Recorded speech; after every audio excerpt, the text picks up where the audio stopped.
All right, I have a cool lesson today.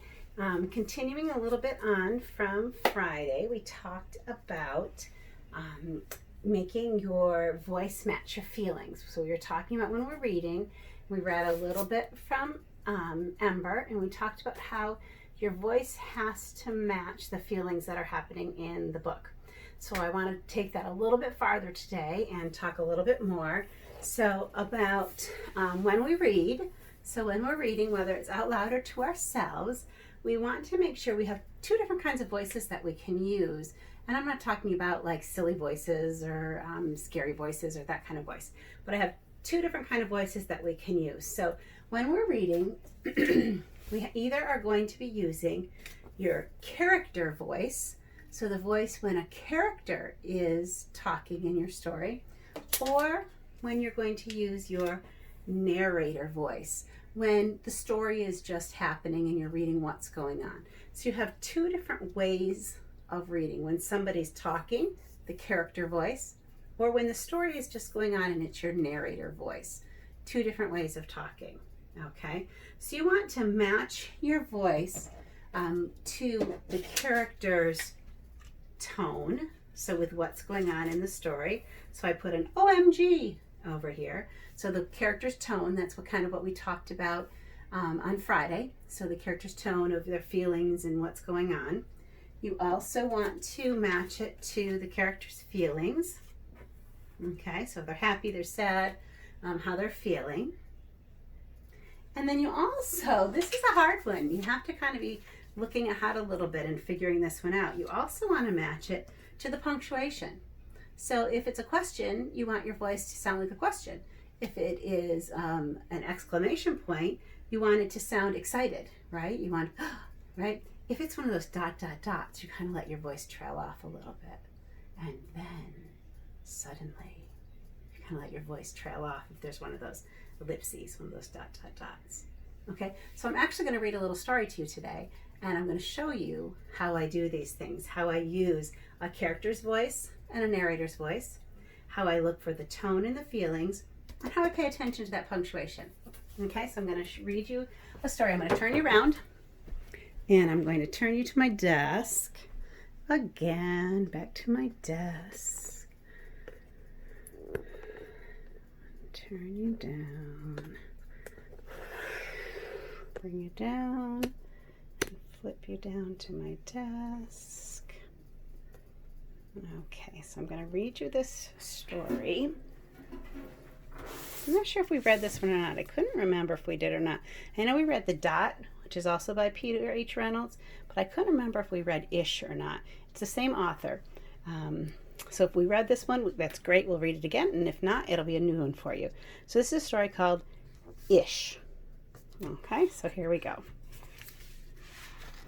So a boy named Ramon who loves to draw. Ish, ish, ish. Okay, so here we go. You see both pages? Here we go. Ramon loved to draw. So this is just my narrator voice. It's just telling us the story. Okay, this is written in third person. So the narrator is telling the story. Ramon loved to draw. Anytime, anything, anywhere. One day, Ramon was drawing a vase of flowers. His brother Leon leaned over his shoulder. Leon burst out laughing. "What is that?" he asked. See how I went from my narrator voice? I'm just talking. Leon burst out laughing. "What is that?" he asked. That's my character voice. Sounds different, and it has a question there, so I'm paying attention to that punctuation. Ramon could not even answer. He just crumpled up the drawing and threw it across the room. Leon's laughter haunted Ramon, and he kept trying to make his drawings look right, but they never did. After many months and many crumpled sheets of paper, Ramon put his pencil down. "I'm done."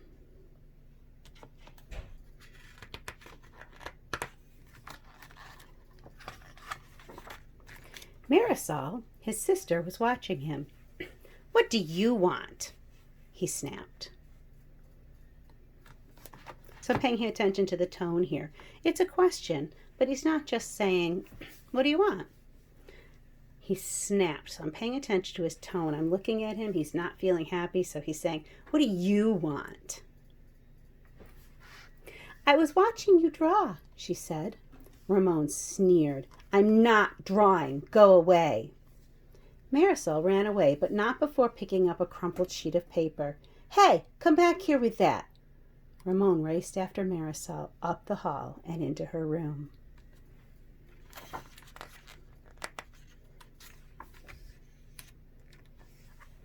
He was about to yell, but he fell silent when he saw his sister's walls. He stared at the crumpled gallery. She had taken all of his pictures that he threw away and hung them on her walls. This is one of my favorites, Marisol said, pointing. That was supposed to be a vase of flowers, Ramon said, but it doesn't look like one. Well, it looks vase-ish, she exclaimed.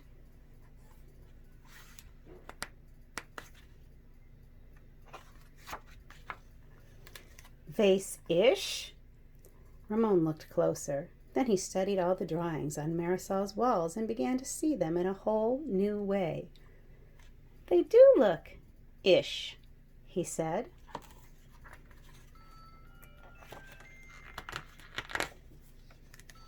Ramon felt light and energized. Thinking ishly allowed his ideas to flow freely. He began to draw what he felt, loose lines, quickly springing out without worry.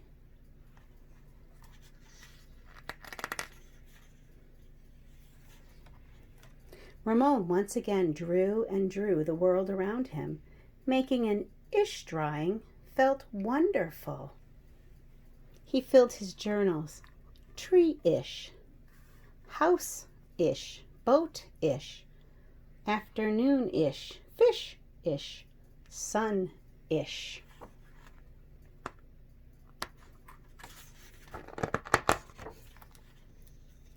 Ramon realized he could draw ish feelings too. Peace-ish, silly-ish, excited-ish. His ish art inspired ish writing. He wasn't sure if he was writing poems, but he knew they were poem-ish.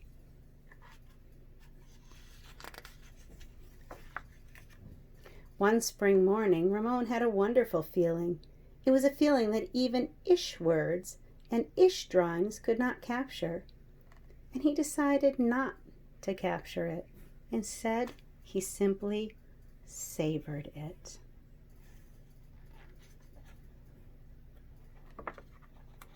And Ramon lived ishly ever after. And that's the end. All right, so let me take you back quick to this page right here. I wanted to look here. So you notice all the different things happen right on this page. So paying attention to tone, how he's feeling, right? What do you want? Changing your voice to match your character, right? So when you can change your voice, so you can have a little bit of a different voice, like, I was watching you draw, she said. Paying attention to sneered, I'm not drawing, there's an exclamation point, go away. Making sure you're paying attention to that punctuation there.